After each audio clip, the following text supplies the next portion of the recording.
जय हो। श्रीमद् भागवत महापुराण की जय हो। बोले बांके बिहारी लाल की जय हो। तो महाराज इस तरह से आपने सुना कि भक्ति कैसे की जाती है, समझ में आया? अच्छा महाराज, एक प्रमाण और है। यदि भगवान कहते हैं, यदि भगवान का ज्ञान हो जाएगा ना, तब हृदय की गांठ खुल जाएगी। जब तुम्हारे हृदय की गांठ खुल जाए, एकदम पवित्र हो जाए, तो समझ लेना मेरा जीवन एकदम बढ़िया है। यदि लोभ मोह में फंसे रहे तो समझ लेना कि हमारा जीवन हमने नर्क बना लिया। लोग साधु महात्मा क्यों बनते हैं? इसीलिए बनते हैं। अच्छा, एक चीज आपने और देखा होगा, खैर हम आपसे तो उम्र में छोटे हैं, बच्चे के बराबर है, ये आप सबकी कृपा जो हम यहाँ बैठे हैं। आपने देखा जब आदमी परेशान हो जाता है तो साधु सन्यासी बन जाता है और क्या कहता है कि अब तो महाराज कोई हमें मंदिर मिल जाता ना तो बहुत सुकून मिल जाता। ऐसा कहा सुना आपने? नहीं कि महाराज अब तो कोई मंदिर मिल जाता और वहीं अपना झाड़ू वाड़ू लगाते, बढ़िया सेवा करते और आराम से पड़े रहते। कब कहता है? जब सब कुछ देख के, सब कुछ करके जब थक जाता है तो कहता है। यदि यही बात वो पहले कर ले तो शायद उसका जीवन स्वर्ग बन जाए, लेकिन वो पहले नहीं करता, वो लोभ मोह में फंसा रहता है। तो इसलिए जो पहले करना है उसे अभी कर लो। कहते हैं ना, काल करे सो आज कर, आज करे सो अब। जब तुम्हें करना वही है, मेन उद्देश्य जीवन का तुम ले आए हो, भगवान को पाना, भगवान की सेवा करना, तो मेरे भाई मेरी माताएं बहनें क्यों नहीं करते हो? कुछ लोग सुन रहे होंगे, कहेंगे महाराज जी बैठ के बड़ी बड़ी बातें कर रहे हैं। ये सत्य है।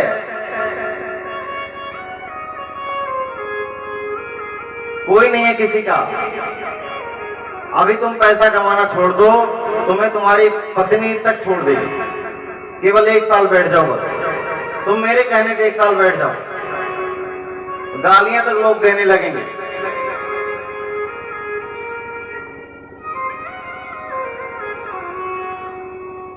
एक साल तुम कुछ मत करो, केवल बैठ के खाओ और अपने घर में रहो। तुम्हारे परिवार वाले ही कहेंगे खाता पीता है, कुछ करता नहीं। पड़ोसी से कह देंगे किसी काम का नहीं, केवल रोटी तोड़ता है बस।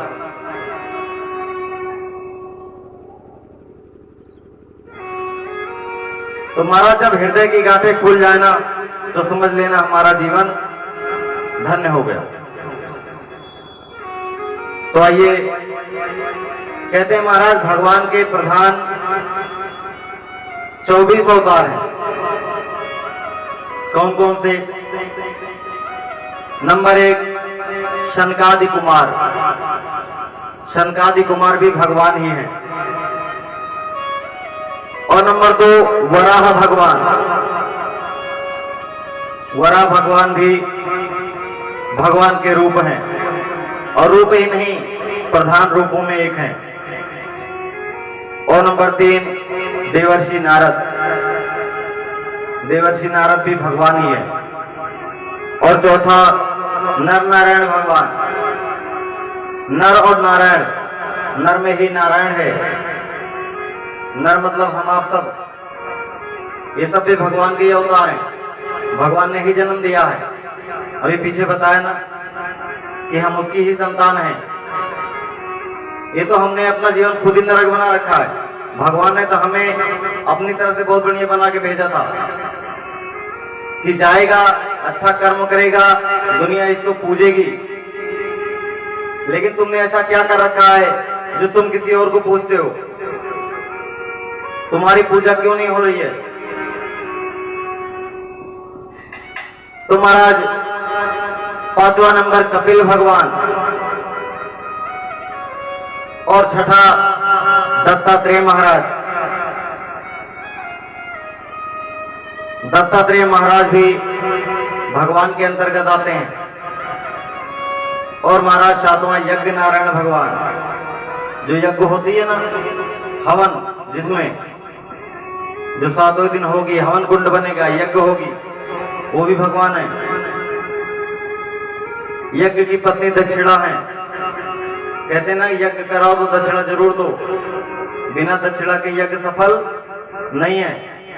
जैसे ये पूजा तुम्हारी पत्नी के बिना अधूरी है, ये तुम्हारी पत्नी भगवान ना करे ना होती तो ये पूजा तुम्हें अच्छी लगती नहीं लगती ना, तुम अधूरे रहते, हमेशा याद आती, यूं कहते कि वो होती तो और अच्छा रहता।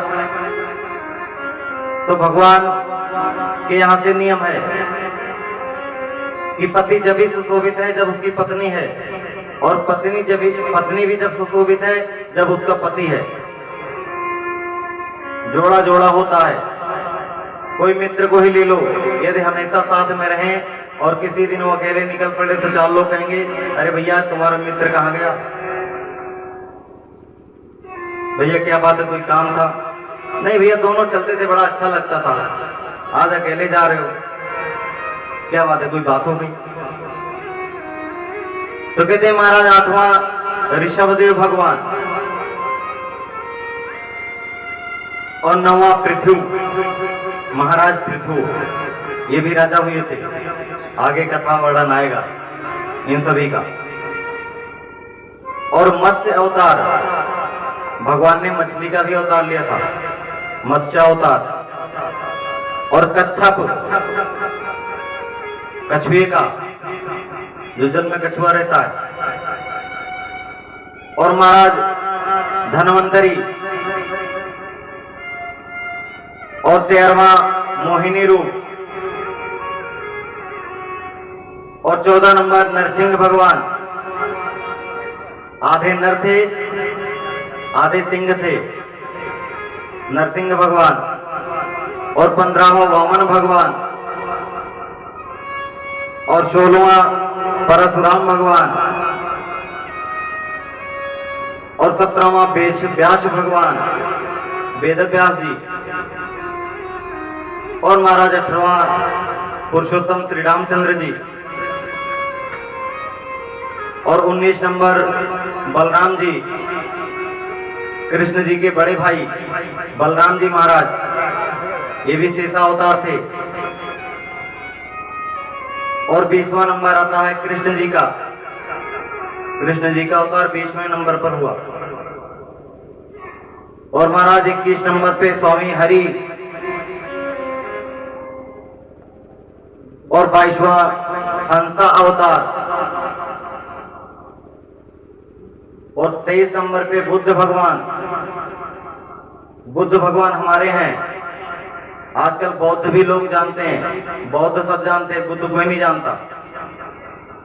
बुद्ध से ही बौद्ध हुए, लेकिन वो कहते हैं बौद्ध से बुद्ध हुए, गलत है। जो सच है वो बोलो, बुद्ध से बौद्ध हुए। नंबर 24 कल्कि अवतार, ये है 24वां अवतार, परंतु कल्कि अवतार अभी हुआ नहीं है। 23 अवतार पे अभी मामला रुका हुआ है। और अंत में जब अधर्म का साम्राज्य होगा, राजा लोग प्रायः लुटेरे हो जाएंगे। जब राजा लुटेरे हो जाएंगे, एकदम त्राहिमाम जनता करने लगेगी, तब संभल नामक ग्राम में और विष्णु स्नान के ब्राह्मण के यहाँ कल्कि भगवान का अवतार होगा, ऐसा भागवत में लिख दिया गया है। और महाराज शौनक जी, यह भागवत नाम का पुराण वेदों से सम्मत है। इसे मैंने भी सुखदेव जी की कृपा से उन्हीं से अध्ययन किया। और महाराज कहते हैं तदपि यथा श्रुति जसी मति मोरे तदपि जथा श्रुति जसी मत मोरे कहीं हम देखे प्रेत अति तोरी तदपि जथा श्रुति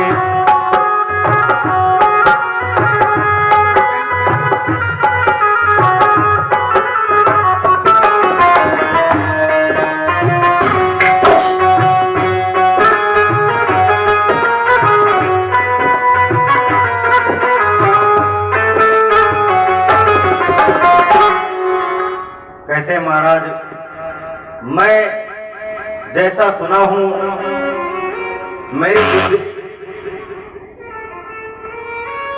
मैं जैसा सुना हूं मेरी बुद्धि ने जैसा ग्रहण किया है, मैं तुम्हें वैसे ही सुनाऊंगा। सुखदेव जी महाराज कह रहे हैं कि मैं जैसे अपने गुरु से सीखा हूं वैसे तुम्हें सुनाऊंगा, अर्थात मुझे ही ले लो, मैं जैसे सीखा हूं वैसे तो सुनाऊंगा। मुझे मेरे गुरु ने जैसे सिखाया है मैं वैसे तो सिखाऊं, बताऊंगा।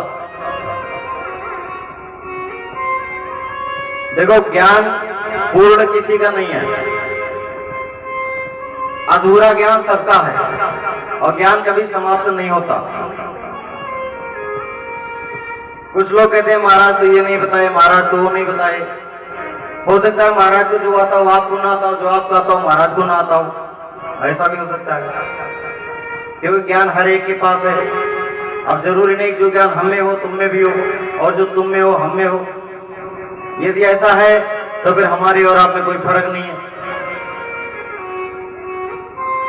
तो इसलिए मेरे गुरु ने जो मुझे सिखाया मैं आपको वही बताऊंगा। तो कहते हैं महाराज, इस श्रीमद् भागवत की रचना व्यास जी ने किस युग में और किस स्थान पर और किस कारण से किया, यह भी बताने की कृपा करें। तो सूत जी महाराज कहते हैं, द्वापरे शमनु प्राप्ते तृतीये युग पर्यये जाता परासराधोगी वासभ्याम कलया हरे। कहते हैं महाराज, तीसरे युग में, द्वापर में, तीसरा युग कौन सा? द्वापर था। और महर्षि पराशर के द्वारा सत्यवती के गर्भ से भगवान के कलावतार महाराज व्यास जी का जन्म हुआ। और व्यास जी भूत भविष्य के जानकार थे, भूत भविष्य के जानकार थे वेद व्यास जी। जब उन्होंने दृष्टिपात किया, दृष्टिपात मतलब अपने दृष्टि से जब देखा, तो कलयुग के प्राणी कम बुद्धि वाले, कलयुग के प्राणी कम बुद्धि वाले और कम आय वाले और भाग्यहीन आलसी पाए गए। जब उन्होंने भविष्य को देखा तो महाराज कलयुग के प्राणी आलसी, कम बुद्धि वाले और भाग्यहीन पाए गए, तो उन्होंने वेद के 4 भाग किए, संहिता, ब्राह्मण, आरण्यक और उपनिषद, ये 4 भाग किए। और महाराज अपने शिष्य ऐल को सामवेद, जैमिनी ऋषि को और यजुर्वेद वैशंपायन को और अथर्ववेद सुमंत ऋषि को प्रदान किया। और महाराज कहते हैं,